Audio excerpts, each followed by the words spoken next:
Ke sini mau ngajakin belanja buku udang, malah tidur sama cowok. Terciduk bobok bareng, sang wanita malah ngamuk usir pacarnya. Viral video seorang wanita terciduk selingkuh oleh cowoknya sendiri di kosan. Video tersebut diunggah oleh akun TikTok @perdama_ahaha yang memperlihatkan ketika seorang pria datang ke kosan pacarnya.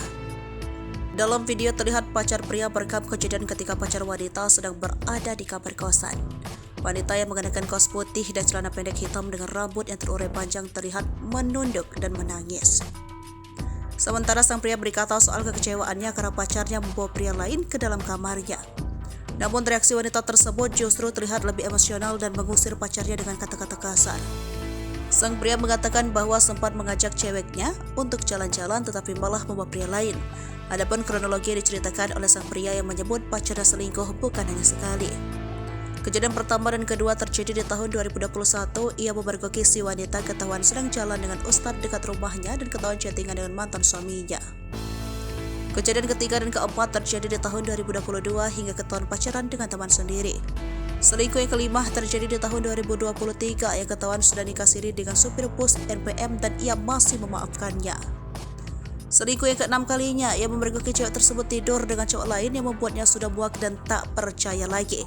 Cerita selingkuhan yang sampai 6 kali membuat warganet heran mengapa cowoknya bisa bertahan dengan hubungan tersebut. 2 tahun ngejalanin, udah tidur sama supir bis NPM Robi Karir. Sekarang bawa cowok kosannya. Gak usah playing victim. Lu yang bawa cowok ke kosan masih bagus loh. Bawa cowok ke kosan semalam gua ajak keluar main-main gak mau.